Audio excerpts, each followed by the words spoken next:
Hello बच्चों, आप लोग शायद मुझे जानते ही होंगे।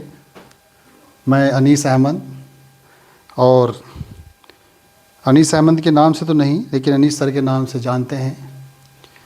तो हमने सोचा कि चलो थोड़ा बच्चों से जो है केमिस्ट्री के बारे में बता दिया जाए, क्योंकि हमने सुना है कि भाई कुछ बच्चे हमारे जो है बेचारे वो बहुत कंफ्यूज हैं केमिस्ट्री के अंदर, और वो चाहते हैं कि हम केमिस्ट्री को एक बार पढ़कर जो है उसको याद कर लिया जाए। देखिए, ऐसा तो कोई टॉनिक नहीं है कि आपने उसको एक बार पढ़ लिया और वो जो है आपके याद हो गया। ऐसा हमारे लिए भी पॉसिबल नहीं है कि हमने किसी चीज़ को एक बार पढ़ लिया और याद हो गया। उसको बार बार पढ़ना पड़ता है, लेकिन समझकर। अगर हम उस चीज़ को समझेंगे नहीं तो वो हमारे लिए थोड़ी देर तो याद रहेगा, लेकिन वो ज़्यादा देर तक या ज़्यादा दिनों तक याद नहीं रहेगा। इसीलिए कुदरत ने हमारे माइंड को भी दो प्रकार का बनाया है। एक सेरेब्रम होता है और एक सेरेबेलम होता है। सेरेब्रम में हम समझ तो जाएंगे कुछ समय के लिए, लेकिन उसे थोड़े दिन के बाद हम भूल जाते हैं। कारण है कि वो चीज़ हमने समझकर नहीं पढ़ी और ना ही समझकर हमने उसको याद किया है। केमिस्ट्री जो है वो एक याद करने का या रटने का सब्जेक्ट नहीं है, वो समझने का है। यदि हम केमिस्ट्री को समझेंगे नहीं तो इससे हार्ड सब्जेक्ट कोई नहीं है, और अगर हम इसको समझ जाए तो इससे आसान सब्जेक्ट कोई नहीं है। बस एक हवा बना रखा है कि यार केमिस्ट्री है, हम उसको रात को याद करते हैं और सुबह को वो दिमाग से निकल जाती है। ऐसा नहीं है।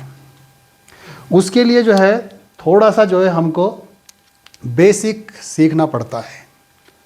थोड़ी बेसिक केमिस्ट्री, यानी जिस पर हम ध्यान नहीं देते, वो चीज़ हमको पहले पढ़नी पड़ती है। और अगर हम बेसिक को शुरू में ही पढ़ लेते हैं तभी जो है हमारे समझ में केमिस्ट्री समझ में आती है। ये नहीं कि भाई पहला चैप्टर हमने शुरू किया और हम उसको पढ़ाने लगे तो कहने लगे सर समझ में तो हमारे आ नहीं रहा, अब हम कैसे करें। लेकिन हम चैप्टर शुरू करने से पहले कुछ चीज़ें ऐसी होती हैं जिसका हमें समझना बहुत ज़रूरी है।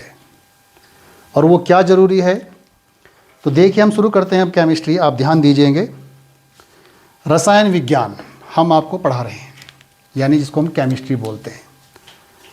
अब केमिस्ट्री वैसे तो कई प्रकार की होती है।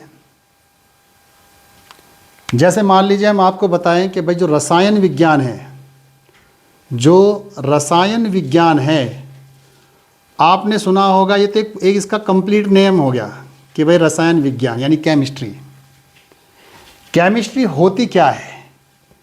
केमिस्ट्री होती है जो हमारी बाहर की बात को भी, अंदर की बात को भी, और अंदर की बात में क्या और अंदर है जो इसके बारे में बताए कि उसका जो है संरचना कैसी है, उसका रंग रूप कैसा है, वो किस तरह का हमको दिखाई दे रहा है। ये सब केमिस्ट्री ही बताती है। और आपको ये भी पता होना चाहिए कि केमिस्ट्री से जो है हर चीज़ केमिस्ट्री से बनी हुई है। कोई भी चीज़ ऐसी नहीं है जो केमिस्ट्री से ना बनी हुई हो। अगर हम कहें कि भाई जीवन की जो संरचना है, यानी ज़िंदगी की शुरुआत है, अगर हम इसकी शुरुआत को देखें, अगर हमको ऑक्सीजन ना मिले तो भी जो है हमारा जीवन पॉसिबल नहीं है, क्योंकि ऑक्सीजन में केमिस्ट्री आ गई। ठीक है। और अगर इस ऑक्सीजन के साथ अगर पानी ना हो, यानी H2O ना हो, तो भी हमारा जीवन पॉसिबल नहीं है। क्योंकि जब कुदरत ने दुनिया को बनाया तो सबसे पहले उसने ऑक्सीजन और यानी वाटर को पैदा किया। समझ में आई बात? उसके बाद जो है, एकदम नहीं आएंगे हम टॉपिक पर, पहले आपको छोटी छोटी बातें को समझना होगा। रसायन विज्ञान का सबसे पहला है आपका अकार्बनिक रसायन। अकार्बनिक रसायन। अकार्बनिक रसायन यानी जिसमें कार्बन ना हो, उसको बोलेंगे हम अकार्बनिक रसायन। जैसे मान लो मैंने आपसे कहा नमक, जिसको हम साल्ट बोलते हैं, अब वो NaCl होता है, इसमें कहीं कार्बन नहीं है। आप ये मत सोचना कि भाई Cl के साथ ये C आ रहा है जिसमें कार्बन है। ये Cl अपने आप में एक तत्व है जिसको हम क्लोराइड बोलते हैं। हम आपको ये भी बताएंगे कि भाई इसको क्लोराइड क्यों बोला है, इसको क्लोरीन क्यों बोला है, इसको Cl माइनस को क्लोराइड आयन क्यों बोला है, इसको भी बताएंगे, लेकिन अभी नहीं, इसको सस्पेंस में रखो आप, ठीक है। तो अकार्बनिक रसायन का मतलब हुआ कि जिसके अंदर कार्बन ना हो, यानी ऐसा पदार्थ जिसके अंदर कार्बन ना हो। फिर उसके बाद आता है आपका नंबर दूसरे पे कार्बनिक रसायन। कार्बनिक रसायन, कार्बनिक रसायन का मतलब होता है जिसके अंदर कार्बन और हाइड्रोजन उपस्थित हो, यानी ऐसा पदार्थ जिसके अंदर कार्बन और हाइड्रोजन होता है उसको हम कार्बनिक रसायन बोलते हैं। और एक इन दोनों से हटकर एक केमिस्ट्री और है, उसको बोलते हैं हम फिजिकल केमिस्ट्री, यानी भौतिक रसायन। भौतिक रसायन। अब ये भौतिक रसायन क्या है, जिसके अंदर भौतिक भी बताया जाए, यानी उसका आकार, बाहरी रूप भी बताया जाए, और फिर उसके अंदर की बात भी बताया जाए कि ये कैसे हुआ है। जैसे मान लीजिए मैं कहूँ ये एक मार्कर है, तो जब तक ये एक मार्कर है तब तक ये भौतिक है, और अगर मैं इसको खोल के दिखाने लगूँ और इसके अंदर जो इंक है, अब वो केमिस्ट्री हो गई। तो यानी जब हम इस पूरे पेन के बारे में बताएं कि कैसे बना, इसके अंदर जो इंक है उसमें कौन कौन सी रिएक्शन है, वो इंक किस किस पदार्थ से मिल के बनी है, क्या क्या उसके अंदर जो है तत्व है, ये फिर हमारा हो जाता है रसायन। तो इन दोनों को मिला के हो गया भौतिक रसायन, ठीक है, जिसको फिजिकल केमिस्ट्री बोलते हैं। कार्बनिक रसायन को जो है ऑर्गेनिक केमिस्ट्री बोलते हैं, और इसको जो है आप क्या बोलते हैं कार्बनिक को, इनऑर्गेनिक केमिस्ट्री। Inorganic chemistry. लेकिन चाहे वो हमारी कार्बनिक रसायन हो, चाहे वो हमारी भौतिक रसायन हो, उससे पहले हमें अकार्बनिक को समझना पड़ता है। और उसके लिए जो है आपको क्या पढ़ना होगा, उसके लिए सबसे पहले आपको पढ़ना होगा कि हमारी जो केमिस्ट्री के अंदर जो शुरुआत हुई है वो किस तरह से हुई है और क्या हुआ है, किस बारे में हमें ज़्यादा फोकस करना चाहिए, किस चीज़ पर हमें ज़्यादा फोकस करना। देखो आपको पता है अणु, अणु का मतलब हो गया मोलिक्यूल्स। मोलिक्यूल्स, अणु। अब अणु ये नहीं है कि भाई हमने हाइड्रोजन आपके सामने लिख दिया और आप कहने लगे कि ये अणु है, नहीं, अणु कभी भी अकेला नहीं होगा। परमाणु हमेशा अकेला होता है, परमाणु हमेशा अकेला होता है। जैसे हाइड्रोजन है तो इसको या तो हम तत्व बोलेंगे या फिर हम इसको परमाणु बोलेंगे। अब बात, एक वर्ड बोला मैंने अभी आपको, तत्व। आप कहेंगे कि यार तत्व क्या है। तत्व का मतलब हो गया इसका ओरिजिनल रूप, यानी किसी का भी, जैसे हाइड्रोजन है उसका हाइड्रोजन का जो ओरिजिनल रूप है वो तत्व है, यानी जिसके अंदर सिर्फ हाइड्रोजन होगा और उसमें कोई नहीं होगा। अगर हम इस हाइड्रोजन को तोड़ेंगे भी ना, छोटे छोटे कणों में भी तोड़ेंगे, तो हर एक पार्टिकल के अंदर, यानी हर एक कण के अंदर हाइड्रोजन होना चाहिए, चाहे हम इसका पाउडर ही क्यों ना बना दे, तो यानी उसमें भी जो है एक हाइड्रोजन होगा। यानी परमाणु को आप तोड़ सकते हैं। और एक ध्यान और रखना है, परमाणु कभी भी स्वतंत्र नहीं होता। मतलब क्या मतलब हुआ इसका, इसका मतलब हुआ कि जब तक आप अकेले हो, मान लीजिए आप अकेले हो, तो आपके साथ कोई भी रिएक्शन कर सकता है, आप फ्री नहीं हो। अगर हाइड्रोजन को ऑक्सीजन दिखाई दिया, हो सकता है दीवाने हो जाए दोनों, H2O बना दे, ठीक है। अगर मान लीजिए आपके कहीं कार्बन घूम रहा है, यहाँ पर पता लगा कार्बन ने जो है हाइड्रोजन से जो है मोहब्बत करी, तो हो सकता है वो CH4 बना दे। तो यानी अब ये दोनों अकेले अकेले हैं, तभी तो जो है इनको कहा कि भाई परमाणु जो है स्वतंत्र नहीं होते। हाँ, अगर मान लीजिए हम ये कह दें कि भाई जो H2 है और कार्बन की उसके पास घूम रहा है, ऑक्सीजन भी उसके पास घूम रहा है, तो अब ये जो है ऑक्सीजन और कार्बन इसके साथ रिएक्शन करने के लिए सोचेंगे। कारण है क्योंकि ये अणु के रूप में है और ये परमाणु के रूप में है। ये तो अभी दीवाने हैं, लेकिन ये दीवाना नहीं है। कारण, अगर मान लीजिए H2 है और लेकिन ऑक्सीजन कह रहा है कि यार मैं तो इससे रिएक्शन करना चाहता हूं, तो क्या करना पड़ेगा, पहले हमको अणु को तोड़ना पड़ेगा परमाणु में। अब वो जब टूट गए वो फिर फ्री हो गए, और जब फ्री हो गए तो कोई भी जो है तत्व यहाँ पर घूम रहे होंगे वो इससे रिएक्शन कर लेंगे, और वो कुछ भी बना सकते हैं। ऑक्सीजन ने इसके साथ किया तो हो सकता है H2O बना दे, और अगर मान लीजिए कार्बन ने इसके साथ किया तो हो सकता है CH4 बना दे, हो सकता है C2H6 बना दे, ठीक है, हो सकता है C3H8 बना दे, यानी मीथेन, इथेन, प्रोपेन बना दे। ये अब क्या बन गए, अब ये यौगिक बन गए। समझ में आई बात। तो अभी तो हम आपको डेमो दिखा रहे हैं कि भाई जो है वो कैसे हमको करना है। अब उसके बाद आती है, आप अणु के बारे में समझ गए कि भाई अणु कभी भी अकेला नहीं होता। अब उसके बाद आती है परमाणु की बात। परमाणु क्या है, यानी जो अणु है वो किससे मिलके बना, परमाणु से, और परमाणु किससे मिलके बना, कण से, और वो कण कौन है जिनसे परमाणु बना है यानी फिर अणु बना है। कहने का मतलब ये हुआ कि जब दुनिया की शुरुआत होती है तो पहले छोटी चीज़ को बनाया जाता है। यानी जैसे आप देख रहे हो इंसान को पैदा किया बहुत छोटा होता है, फिर उससे जो है थोड़ा होगा तो वो और बड़ा हो जाएगा, उससे जाएगा तो और बड़ा हो जाएगा, फिर इतना बड़ा हो जाएगा कि वो बिल्कुल फिक्स हो जाएगा, ना घटेगा ना बढ़ेगा। ये नहीं अगर मान लीजिए होने लगा कि भाई हर इंसान की जो है वो लंबाई बढ़ रही है, तो पता लगा कि 50 साल में तो वो बहुत लंबा हो जाएगा, ठीक है। यानी कहीं पर आकर जो है वो उदासीन हो जाता है, जैसे अणु क्या होता है, उदासीन होता है। अब जो है वो किसी से रिएक्शन नहीं करेगा, अगर वो कोई इससे रिएक्शन करना चाहेगा भी तो हमको उसको परमाणु बनाना पड़ेगा, तब जाके वो रिएक्शन करेगा। यानी कहने का मतलब ये हुआ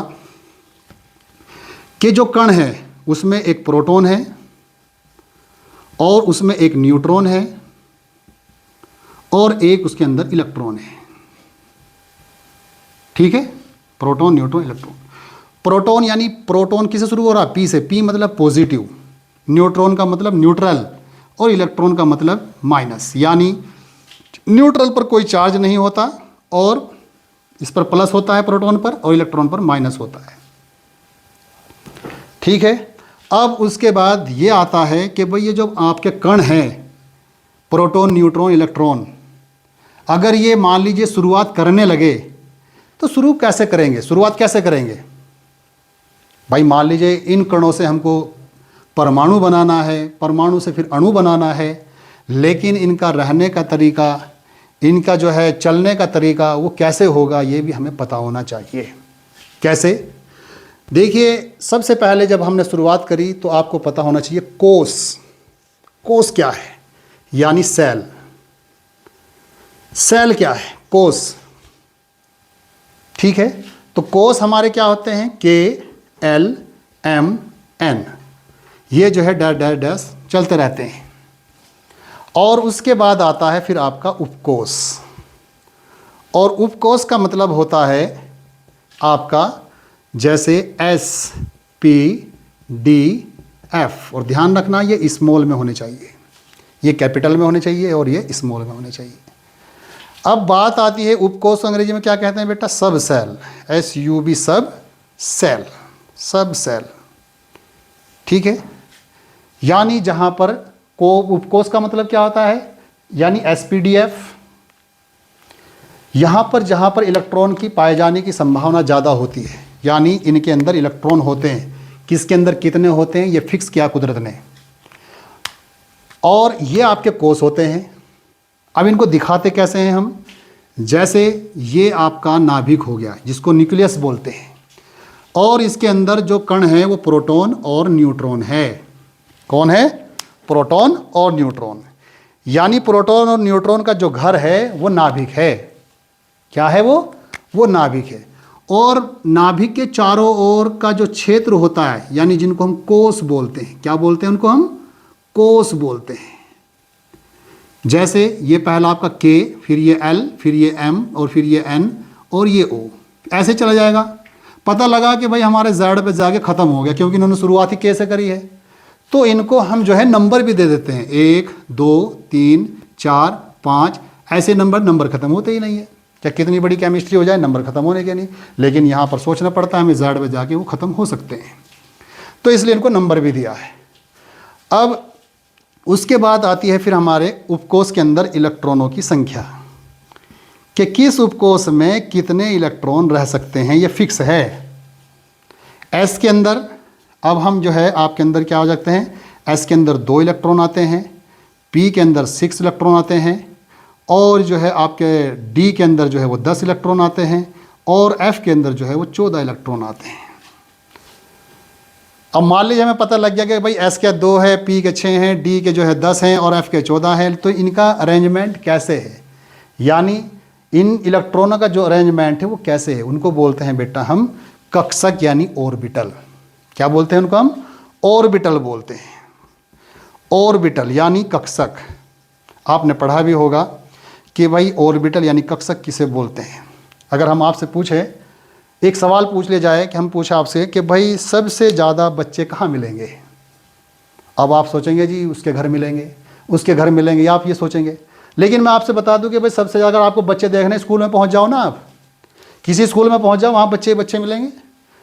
आपने कहने लगे कि जी फिर बच्चे तो मिल जाएंगे। अब आपने देखा होगा कि स्कूल में जाके बच्चों का अरेंजमेंट होता है, क्लास बनी हुई होती है, सेक्शन बने हुए होते हैं, आप वहाँ जाके मिल लो।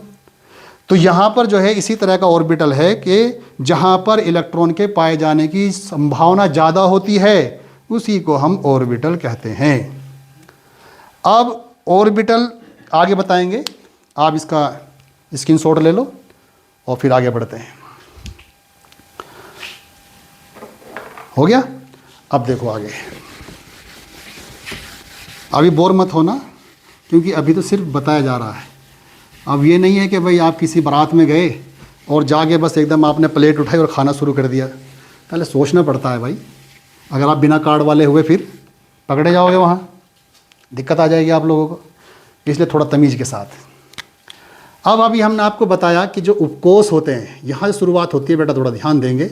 उपकोष यानी जिसको हमने सब सेल कहा, क्या कहा? सब सेल कहा। और इसके अंदर जो है कौन कौन से होते हैं? S, P, D, F. और हम आपको ये भी बताएंगे कि एस, पी, डी, एफ ही क्यों लिया गया है, ये भी बताएंगे हम आपको। अब इसके अंदर आते हैं इलेक्ट्रॉनों की संख्या। क्या है? इलेक्ट्रॉनों की संख्या। बस ये चीज़ समझने की है। हमने कितने बताए आपको इसके अंदर इलेक्ट्रॉन? बताओ। 2। और इसके अंदर कितने बताए? 6। और इसके अंदर कितने बताए? 10। और इसके अंदर कितने बताए हमने? 14। अब उसके बाद आते हैं कक्षकों की संख्या। कक्षकों की संख्या थोड़ा ध्यान से पढ़ेंगे। कक्षकों की संख्या यानी number of the orbital, number of the orbital. और ये जो हम केमिस्ट्री में पढ़ा रहे हैं ना बेटा, ये जो है ना लास्ट तक काम आएगी आपकी, यानी 9th हो, 10th हो, 11th हो, 12th हो, BSc हो,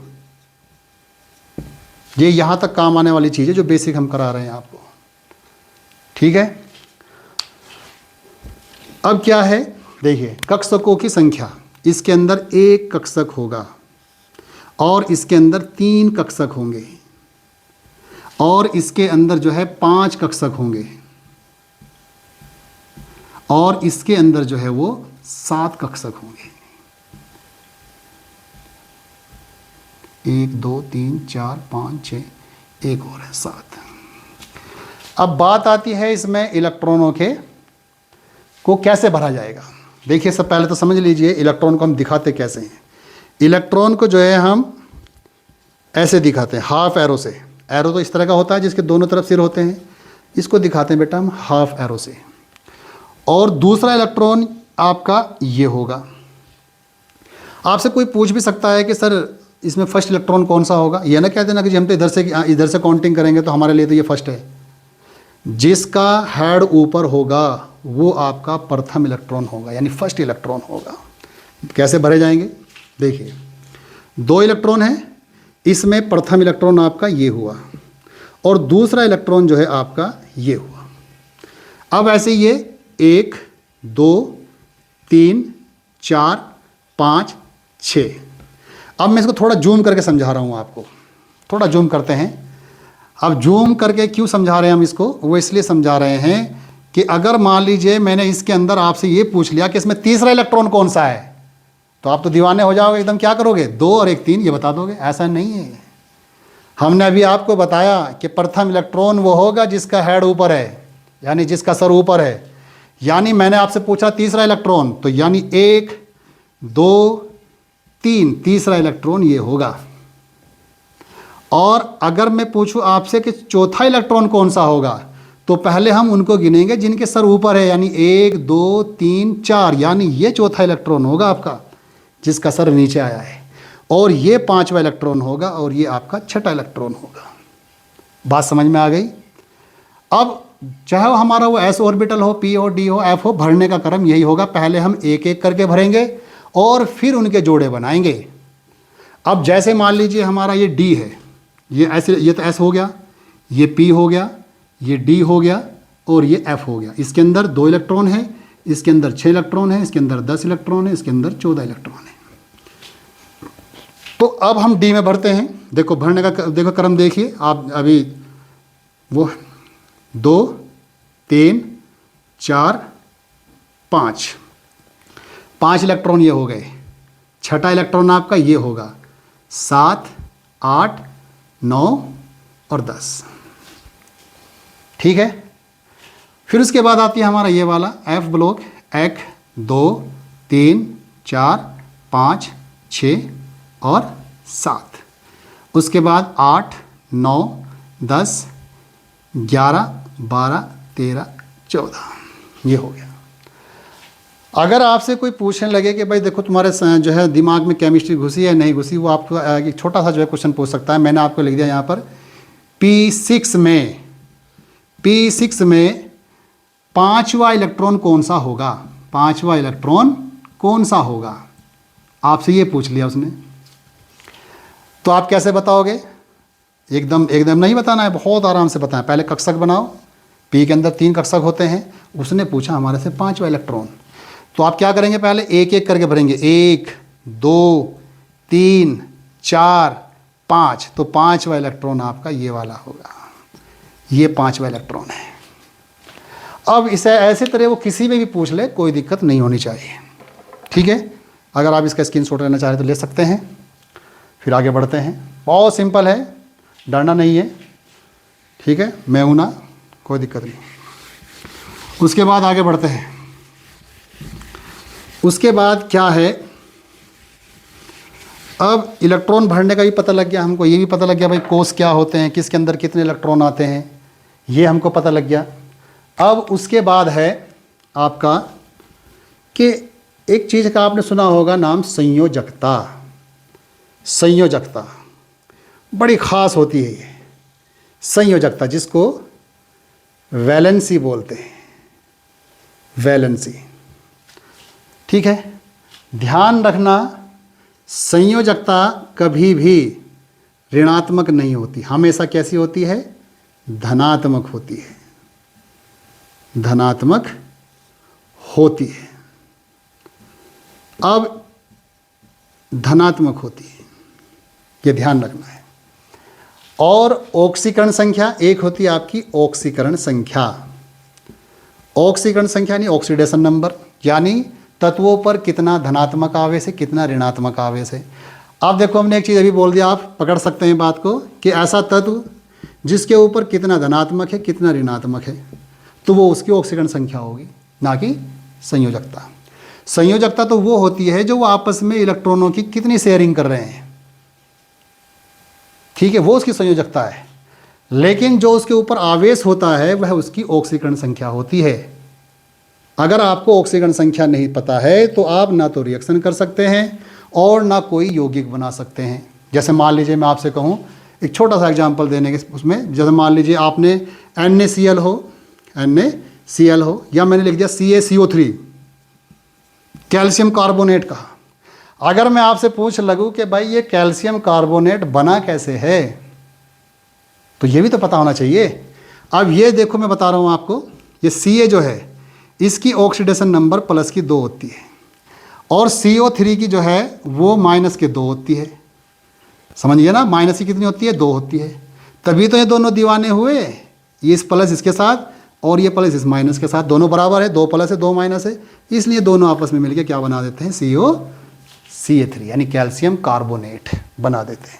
आपने जब प्रैक्टिकल करोगे आप, तो प्रैक्टिकल में जब आप करोगे तो वो कहेगा कि भाई अम्लीय मूलक और भास्मिक मूलक यानी एसिडिक रेडिकल और बेसिक रेडिकल बताओ।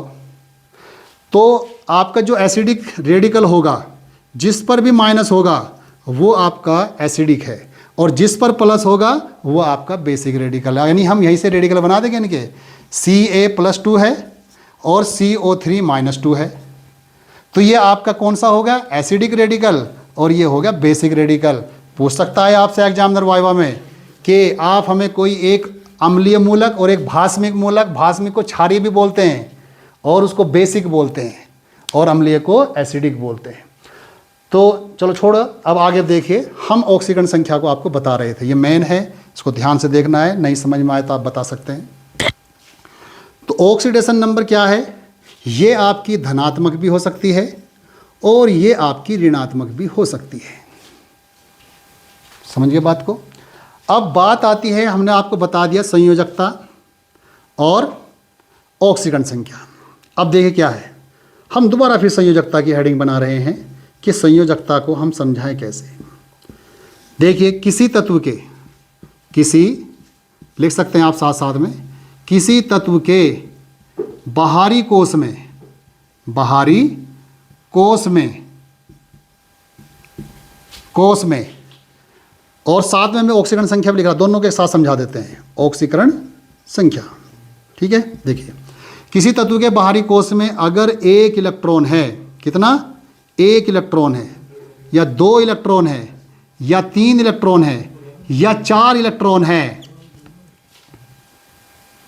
समझ गया ना बात को, तो उसकी जो संयोजकता होगी, क्या होगी, संयोजकता होगी, ध्यान रखना बेटा, उसकी संयोजकता +1 होगी, +2 होगी, +3 होगी, +4 होगी। समझ गया ना बात को। यानी बाहरी कोश में अगर 1, 2, 3 इलेक्ट्रॉन हो जाए तो सोचने की बात नहीं है, बहुत आसान है। जैसे मान लीजिए मैंने आपसे कहा कैल्शियम Ca, इसका परमाणु क्रमांक 20 होता है, यानी एटॉमिक नंबर 20 होता है। अभी हमने आपका एटॉमिक नंबर नहीं पता, लेकिन थोड़ी देर के लिए आप देखो कि एटॉमिक नंबर 20 है। तो यानी इसके बाहरी कोश में देखो 2, 8, 8 और 2, 2 और 8 10, 10 18 2 20, दो बाहरी कोश में कितने इलेक्ट्रॉन आ रहे हैं, 2 इलेक्ट्रॉन आ रहे हैं, तो इसलिए इसकी ऑक्सीकरण, इसकी संयोजकता +2 होगी। और अगर ऑक्सीकरण संख्या हो, ऑक्सीकरण संख्या भी इसकी +2 ही होगी, यानी ऑक्सीकरण संख्या +1, +2, +3, +4 ही होगी।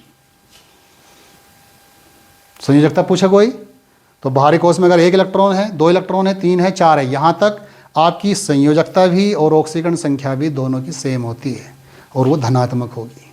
बात समझ में आ गई। हाँ, अगर मान लीजिए किसी तत्व के बाहरी कोश में अगर 5, 6, 7, 8 इलेक्ट्रॉन हो तो फिर क्या होगा। तो आप इसका स्क्रीनशॉट ले लो, छोटा सा हो गया। चलिए आगे बढ़ते हैं, बस थोड़ा सा रह गया, फिर उसके बाद हम अपने टॉपिक पे आ जाएंगे, लेकिन ये चीज़ समझनी बहुत ज़रूरी है। ये बाहरी कोश में 1 इलेक्ट्रॉन, 2 इलेक्ट्रॉन, 3 इलेक्ट्रॉन, 4 इलेक्ट्रॉन का हमें पता कैसे लगेगा, ये भी आपको रटना नहीं है, इसका भी हमें पता है क्या है। देखिए, फिर आपको हमने कहा कि अगर स्टार बनाया हमने, किसी तत्व के बाहरी कोश में, बाहरी कोश में अगर 5 इलेक्ट्रॉन हो, 6 इलेक्ट्रॉन हो, 7 इलेक्ट्रॉन हो, 8 इलेक्ट्रॉन, तो इनकी संयोजकता क्या होगी, और ऑक्सीकरण संख्या क्या होगी। यानी ये होगी आपकी 8 - n, और ये होगी बेटा आपकी n-8।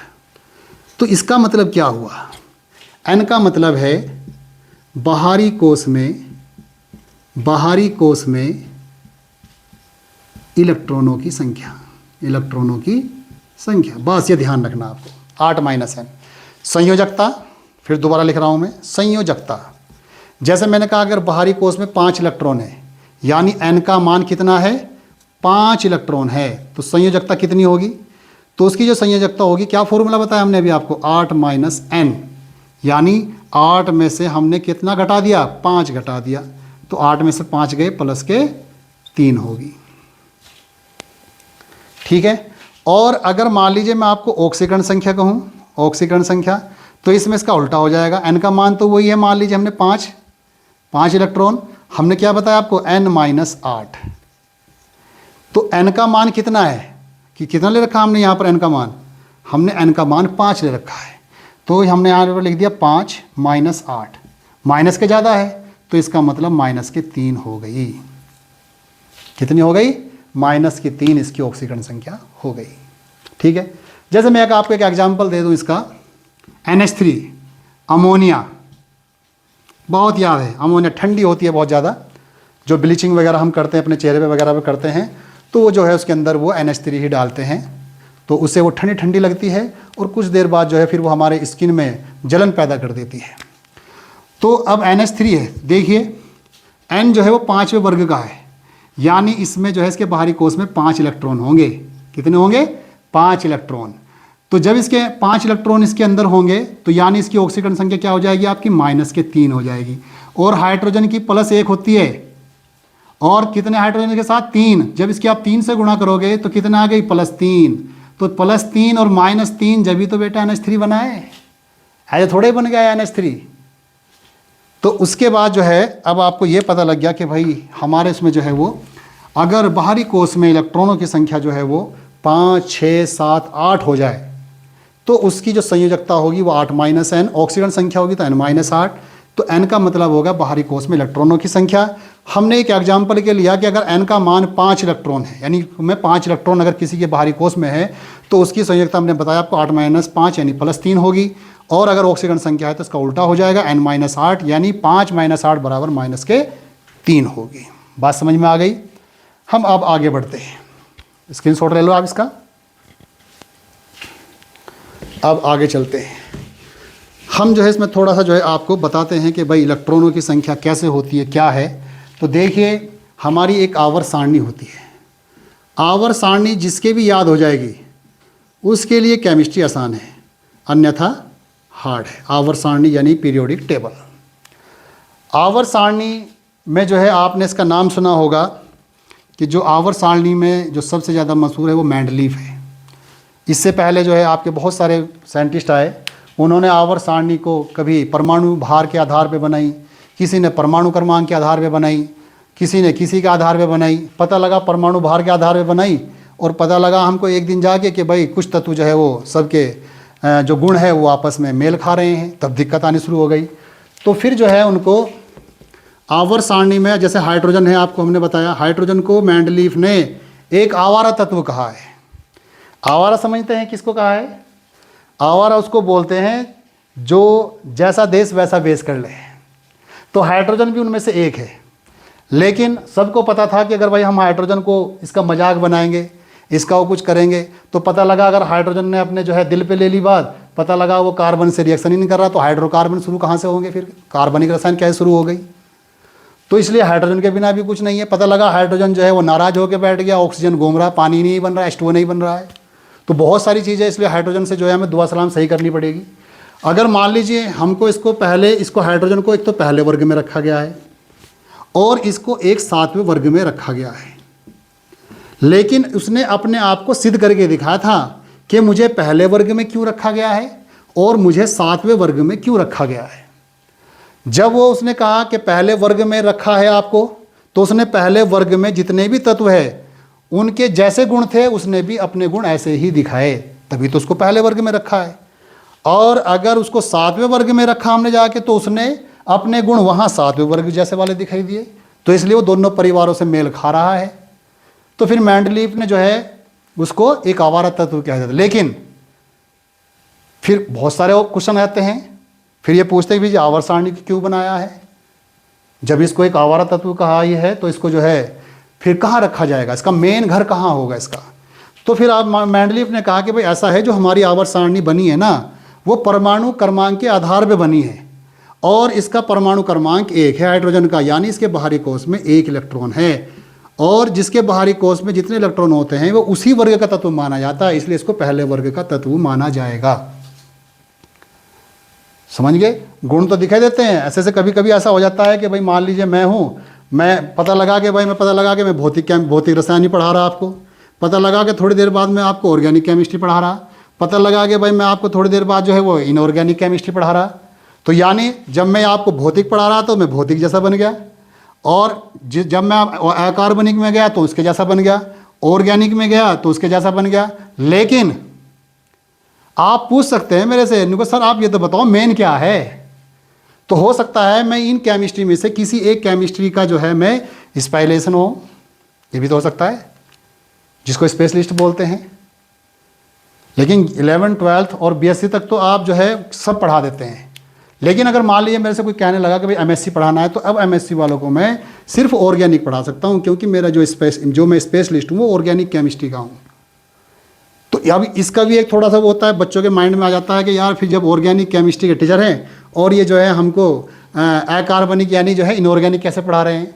इसका ध्यान रखना बेटा, जब आप मास्टर डिग्री लोगे यानी एमएससी लोगे तो आपका ये 2 साल की होती है बेटा एमएससी। ध्यान रखना आप लोग, कभी आप किसी टीचर के बारे में कुछ सोचने लगे कि यार इसके बस का नहीं है, तो जब आप पहला साल आपका कंप्लीट हो जाता है तो अगर आपके ऑर्गेनिक में नंबर ज़्यादा हुए तो आपको ऑर्गेनिक मिलेगी, समझ गए। अगर आपके जो है फिजिकल में उसमें इनऑर्गेनिक में सेकंड नंबर पर है, आप सेकंड नंबर पर आपकी परसेंटेज निकाली जाती इनऑर्गेनिक में है, तो आपको बेटा इनऑर्गेनिक मिलेगी दूसरे नंबर पर। और अगर और भी कम नंबर है तो बेटा फिर फिजिकल मिलेगी आपको। फिजिकल केमिस्ट्री जो है वो उसको मिलती है जिसके नंबर जो है वो फर्स्ट ईयर में कम होते हैं। अब मान लीजिए अब इसमें एक और दिक्कत है, जो इसके नंबर वो ऑर्गेनिक लेना चाह रहा है, तो बेटा ऑर्गेनिक वाले को सारी केमिस्ट्री पढ़नी पड़ती है, इनऑर्गेनिक भी, ऑर्गेनिक भी और आपको जो है फिजिकल भी, ये सब पढ़नी पड़ती है। लेकिन अगर किसी के पास इनऑर्गेनिक है तो वो सिर्फ इनऑर्गेनिक पढ़ेगा, और अगर किसी के पास फिजिकल है तो वो सिर्फ फिजिकल पढ़ेगा। इसलिए जो है ऑर्गेनिक वाला वो ऑलराउंडर होता है। इसलिए 10 ऑर्गेनिक में तो वो है ही मास्टर, लेकिन इनऑर्गेनिक, ऑर्गेनिक और जो है आपका फिजिकल ये वो सब पढ़ा सकता है। ऑर्गेनिक का तो वो दीवाना है, जहाँ ऑर्गेनिक शुरू होगी वहाँ तो कूद कूद के पढ़ाएगा, क्योंकि अब उसका सब्जेक्ट आ गया। लेकिन कूद के वो सब पढ़ाएगा। देखो हमने शुरुआत कहाँ से करी, हमने जो शुरुआत करी वो आपकी इनऑर्गेनिक से करी, क्योंकि इनऑर्गेनिक के जो है बिना ऑर्गेनिक भी नहीं हो सकती। उसके बाद क्या हुआ कि आवर्त सारणी को हम बोलते हैं बेटा पीरियोडिक टेबल। पीरियोडिक टेबल, अब इसका पहले हमें जो है एक पता होना चाहिए, एक खाका इसका बना होना चाहिए कि भैया आपको दिखाई कैसे देगी। देखिए ये इस तरह की होती है, इसमें फिर हम तत्व को अलग अलग करके बनाएंगे। ये जो है आपका इस तरह का इसका मसला होता है, ये होता है इसका, ये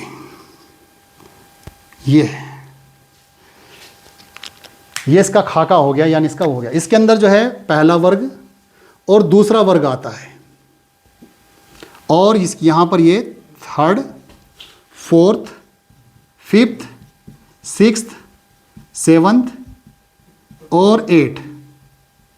ये अब क्या हुआ कि जो हमारा ये तो हो गया बेटा S, और ये हो गया P, और ये हो गया D, और F जो है वो आपका यहाँ होता है।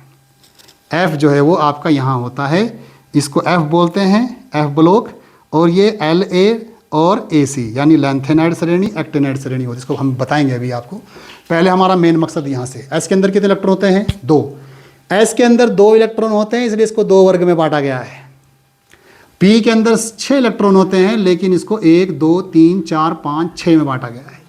D के अंदर 10 इलेक्ट्रॉन होते हैं, इसलिए इसको जो है 3, 4, 5, 6, 7, 8, 9, 10, 11 और 12, इसको 13, 14, 15, 16, 17, 18 और इसको 1 और 2। ठीक है, अब ये होते हैं इसके वर्ग। इसको हमने जो है 3rd B, 4th B, 5th B, अब मैं यहीं रुक रहा हूँ थोड़ी देर के लिए, 5th B, इसको A कहा है, A, इसके साथ A लगा हुआ है। अब आप कहेंगे जिसके साथ A क्यों लगाया है? आपने को हमने पढ़ाया था SPDF, S और जो P के अंदर इलेक्ट्रॉन है, यानी जो उनके अंदर वर्ग आएंगे, उनके साथ हमने A लगाया है, और D के अंदर जो आता है उसके अंदर हमने B लगाया है। क्योंकि देखो इसमें 3 इसमें भी आ रहा है, 3rd, और 3rd इसमें भी आ रहा है, तो इसलिए अगर हमने वहाँ पर A लिखा तो हमें पता लग गया कि वो भाई AP में चले गए। और हमने अगर बी लगाया तो आप समझ जाएंगे कि भाई इसका मतलब ये डी है, डी वाले तत्व हैं ये। तो अब बात आती है एस के अंदर 2 कक्षक हो गए और इसके डी के अंदर जो है वो आपके कितने हैं कक्षक, वर्ग कितने वर्ग है इसके अंदर 2, और इसके अंदर कितने वर्ग है आपके 10 और 6 कितने हो गए 18। यानी एस के अंदर 2, पी के अंदर 6 और डी के अंदर 10, टोटल मिला के कितने हुए 18। यानी हमारे जो आवर्त सारणी है उसके अंदर 18 वर्ग होते हैं। पहले तो इसको समझ लीजिए आप, इसका छोटा सा जो है स्क्रीनशॉट ले लीजिए, कभी आप पता लगेगा भाई मैं कौन सा वर्ग पढ़ा रहा, और आप फिर जो है दीवाने हो जाए कि कौन सा कहाँ पढ़ाया जा रहा है, इसका भी ध्यान रखना है आप। अब हम आते हैं आगे, अब थोड़ा सस्पेंस छोड़ेंगे हम, बाकी हम देखेंगे फिर बाद में, ठीक है।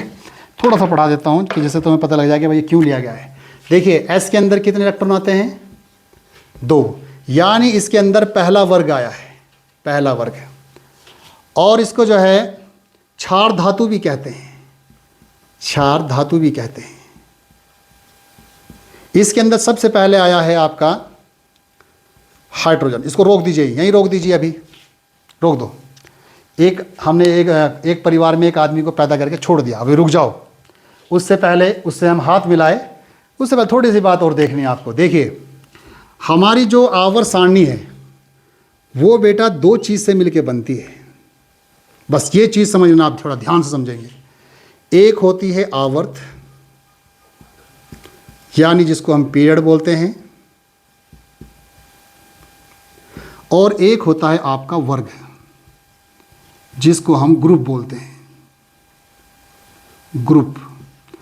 आवर्त जो है बेटा वो 7 होते हैं, कितने होते हैं 7, और वर्ग जो है वो 18 होते हैं।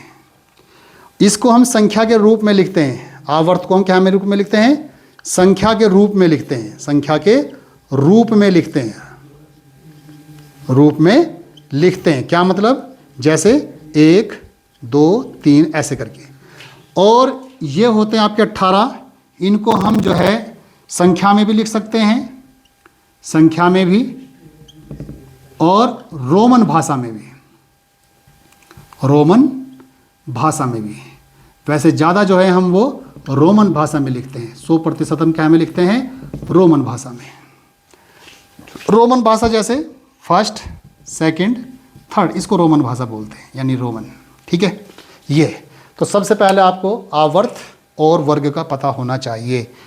आवर्त जो होते हैं वो होते हैं, अगर हम आवर्त सारणी आपके सामने रख दी जाए तो अगर हम बाएं से दाएं चलेंगे, कैसे चलेंगे, हम बाएं से दाएं चलेंगे, यानी अगर हम उसको क्षैतिज में चलेंगे, हॉरिजॉन्टल चलेंगे, तो समझ लिए वो आवर्त है। क्या है वो, आवर्त है। अगर हम आवर्त सारणी को बाएं से दाएं पढ़ रहे हैं तो समझ लिए वो क्या है, आवर्त है। और वर्ग जो है वो ऊपर से नीचे को पढ़े जाते हैं, ऊपर से नीचे को पढ़े जाते हैं, ऊपर से नीचे को पढ़े जाते हैं वर्ग। और इसको जो है हम वर्टिकल बोलते हैं। समझ में बात आ गई। अब जैसे जो है, अब आपका हो गया, आगे देखते हैं, आगे देखो आप। जैसे अभी मैं आपको पहला वर्ग पढ़ा रहा हूँ, फर्स्ट ए, जिसको हम क्षारीय धातु भी कहते हैं, फर्स्ट ए, यानी इसको 1 नंबर भी दे सकते हैं हम। अब देखिए आप, हाइड्रोजन जब किसी मतलब जो है दुनिया में शुरुआत हुई थी ना, तो आदम को पैदा किया गया था, यानी आदमी को पैदा किया गया था, आदम अलैहिस्सलाम को समझते हैं आप। तो यानी आदम को जो है वो दुनिया में बना के भेजा था कि इसी से जो है वो आगे जो है दुनिया शुरू हो जाएगी। ऐसे ही हाइड्रोजन को बोला गया है और इसको 1 नंबर दे दिया गया है। क्या दे दिया गया है, 1 नंबर दे दिया गया। अब उससे पहले हाइड्रोजन को हम थोड़ा जूम करके देखते हैं, और जो मसला हाइड्रोजन के साथ होगा वो हर एक तत्व के साथ होगा। यानी कुदरत ने जब इंसान को बनाया है ना, तो उसने जो है जब इंसान को बनाया तो उसने बता दिया कि भाई इसका नाक यहाँ होगा, इसकी आँख यहाँ होगी, इसका मुंह यहाँ होगा, इसकी जो आपकी जो है गर्दन है वो यहाँ होगी। अब ऐसा नहीं है कि भाई कुछ साल तक जो है वो इस तरह के आदमी पैदा हुए फिर अलग अलग होने लगे, ऐसा तो नहीं है। जब से ऊपर वाले ने फ्रेम बनाया था ना इंसान का, वो फ्रेम आज तक वही चल रहा है। रंग रूप अलग अलग हो सकते हैं लेकिन बनावट सबकी एक जैसी होती है। इसलिए हम हाइड्रोजन को पकड़ते हैं। अब ध्यान रखना, अगर हम यहाँ पर जो दिखा रहे हैं ये नंबर, ये आपका एटॉमिक नंबर होता है। क्या होता है ये? Atomic number. एटॉमिक नंबर यानी परमाणु क्रमांक। परमाणु क्रमांक होता है। और जो ऊपर होता है यानी ये इसका 1 ही परमाणु भार होता है, तो बेटा इसको बोलते हैं परमाणु भार। परमाणु भार।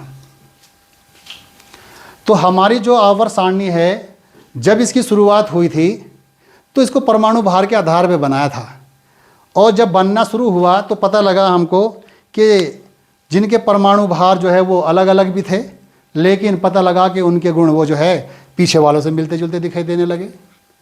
तो कुछ दिन तक तो चली, वो फिर रुक गई। फिर उसके बाद जो है वो परमाणु क्रमांक के आधार पर जो है हमारी आवर्त सारणी को बनाया गया, जो आज तक चल रही है। ठीक है, तो अब ये हो गया, हमने इसका बता दें कि भाई जूम करके ये रहना है आपका, यानी जो नीचे दिखाते हैं वो एटॉमिक नंबर होता है, जो ऊपर होता है वो परमाणु भार होता है। और इस पर अगर प्लस आवे तो संयोजकता है, और अगर 1 2 3 4 तक है तो संयोजकता भी वही रहेगी, ऑक्सीकरण संख्या भी वही रहेगी। हमने आपको पीछे बता दिया आप लोगों को। अब आप देखो यहाँ पर, इसको हटा देते हैं।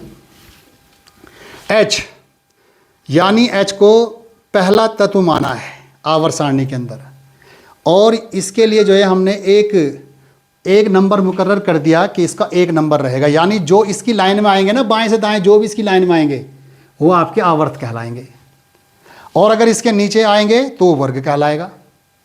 समझ गए बात को? जब आपने देखा होगा कि हम जब किसी गली में घर बनाते हैं, या मान लीजिए एक रोड बना दिया हमने, और रोड, कुछ रोड हमने ऐसे बना दिए, कुछ रोड हमने ऐसे बना दिए, तो जो इस वाले रोड के अंदर होगा ऊपर से नीचे, वो एक परिवार होगा, यानी एक ख़ानदान होगा। आपको पता भी होगा कि जब कोई घर बनाते हैं गांव में, तो जो एक परिवार के होते हैं वो एक ही लाइन में बनाते हैं घर। और अगर हम उसको बाएं से दाएं करेंगे, पता लगा यहाँ एक अलग परिवार आ गया, यहाँ दूसरा परिवार आ गया, यहाँ तीसरा परिवार आ गया, यहाँ चौथा परिवार आ गया, तो हम उनको नंबर देंगे यहाँ पर, यानी 1 2 3 4 5 6 7, 7 नंबर होते हैं, यानी 7 आवर्त। अगर हम इस नंबर को ऐसे पढ़ेंगे ना तो वो आपका आवर्त कहलाएगा, अगर हम इसको ऐसे पढ़ेंगे ना तो ये वर्ग कहलाएगा। बस इसका खेल है इसके अंदर। और अगर आपके साथ आवर्त और वर्ग समझ में आ गए तो समझ लीजिए कि आपके समझ में केमिस्ट्री आनी शुरू हो गई, अन्यथा नहीं आएगी। ठीक है, अब देखो फिर यहाँ आ जाओ, हाइड्रोजन। उसके बाद दूसरी जो हमारा आवर्त होगा वो होगा Li, तीसरा होगा Na, फिर चौथा होगा K, फिर पांचवा होगा Rb, फिर छठा होगा CS, और उसके बाद Fr।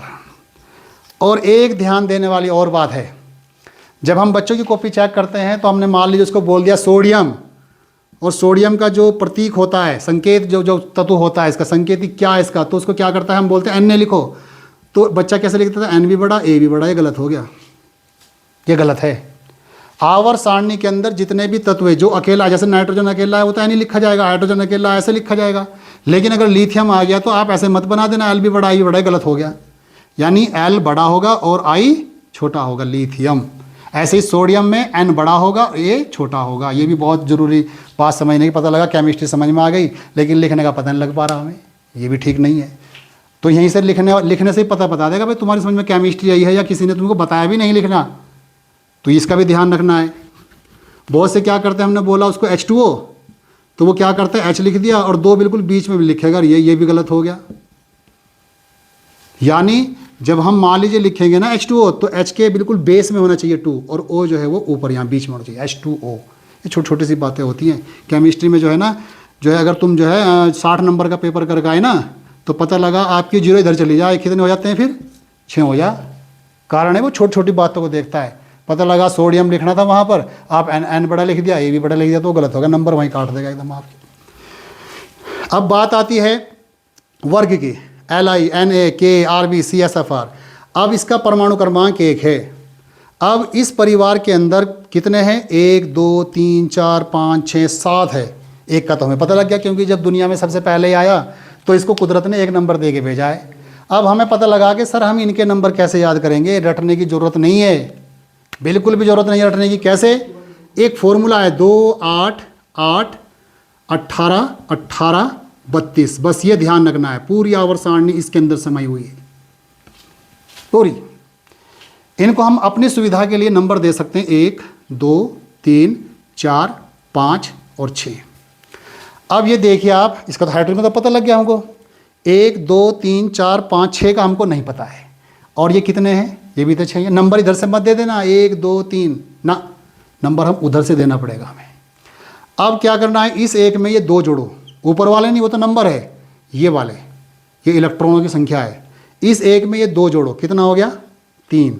इस 3 में ये 8 जोड़ो 11, 11 में 8 जोड़ो 19, 19 में 18 जोड़ो 37, 37 में फिर 18 जोड़ो 55, 55 में 32 जोड़ो 87, ये आ गया। और इसका जो है आपका सामान्य इलेक्ट्रॉनिक विन्यास, सामान्य इलेक्ट्रॉनिक विन्यास बनता है कि भाई इस परिवार को यानी इस वर्ग को तुमने क्या पहचान दी, क्या पहचान दी। मान लो आपने देखा होगा कि कई किसी दूल्हे की जो है बारात जा रही है, अब उसके पापा, उसके चाचा, उसके भाई, उनको एक पगड़ी दे दी जाती है, एक ही कलर की पगड़ी दे दी जाती है, एकदम समझ में आ जाएगा कि ये भाई दूल्हे के परिवार के हैं, समझ गए ना। तो हमें कोई जरूरत किसी से पूछने की जरूरत ही नहीं है, जब उनको एक सिंबल दे दिया सबको तो पता लग गया भाई हमको ये दूल्हे के परिवार के हैं। तो हम इस वर्ग को भी, इस परिवार को भी एक पहचान देंगे, जिससे मान लो तुमको एकदम पता लग जाए कि ये फलाने वर्ग का है। ठीक है, कैसे, इसका जो सामान्य इलेक्ट्रॉनिक विन्यास होगा इस वर्ग का वो NS1 होगा। क्या होगा, NS1। यानी N क्या है, N का मतलब है कि ये वाला, ये नंबर, यानी जो आवर्तों की संख्या है। N का मतलब हो गया कि जो बाहरी कोश में इलेक्ट्रॉनों की जो संख्या नहीं है, बाहरी कोश में इलेक्ट्रॉनों की संख्या तो ये हो जाएगी, इसके बाहरी कोश में इलेक्ट्रॉनों की संख्या कितनी है, बाहरी कोश में इलेक्ट्रॉनों की संख्या वो आपकी 1 होगी। अब चाहे वो आप लिथियम वाले में जाए, चाहे सोडियम के जाए, चाहे इसके जाए, चाहे इसके जाए, किसी के भी जाए, तो उसके बाहरी कोश में यानी S के अंदर एक ही इलेक्ट्रॉन रहेगा, उसके बाहरी कोश में एक ही इलेक्ट्रॉन रहेगा, तभी तो इनकी पहचान बनी गई।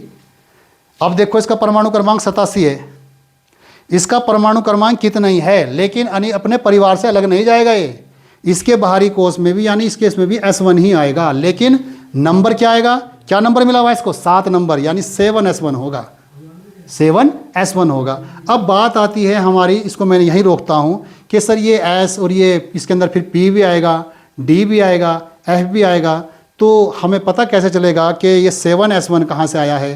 ये 6P भी इसके अंदर आएगा, 5P भी आएगा, 4P भी आएगा, D भी आएगा, तो ये इनका पता कहाँ से चलता है वो हम बताएंगे आप में अगली वीडियो में, जिसको हम बोलते हैं आफ-बाऊ का नियम। आफ-बाऊ कोई साइंटिस्ट नहीं है, कोई साइंटिस्ट नहीं है आफ-बाऊ। आफ-बाऊ का मतलब होता है कि निर्माण करना, कि आप इलेक्ट्रॉनों को जब SPDF में भरेंगे तो उनका निर्माण कैसे करेंगे, आप बिल्डिंग कैसे बनाएंगे उनकी, समझिए ना बात को। यानी दीवार ये नहीं है कि भाई दीवार बना रहे आप, एक ईंट यहाँ रख दी, एक ईंट यहाँ रख दी, एक ईंट यहाँ रख दी आपने, एक ईंट यहाँ रख दी और फिर इसके ऊपर फिर रख दिया आपने ऐसे करके, तो ये आप थोड़ी दूर तक चलेगी ये, फिर नहीं चलेगी ये। कारण क्योंकि जब आप पहली जो है नींव रखते हैं या पहली ईंट को आप रखते हैं और जब हम उस पर दोबारा दीवार शुरू करते हैं उसके ऊपर, तो हम दूसरी ईंट बेटे उस 2 जहाँ पर जुड़ान हो रहा है ईंट का उसके बीच में रखते हैं, तभी तो दीवार बनेगी, तभी तो बिल्डिंग का निर्माण होगा, नहीं तो वो थोड़ी दूर जाके वो गिर जाएगी। तो ऐसे ही आफ-बाऊ ने जो है वो इलेक्ट्रॉनों को कैसे हम जो है SPDF में भरते हैं, कहाँ 3P आएगा, कहाँ 4P आएगा, कहाँ D आएगा, ये बात हम बताएंगे आफ-बाऊ के नियम से। ये हम आपको अगली वीडियो में बताएंगे। धन्यवाद।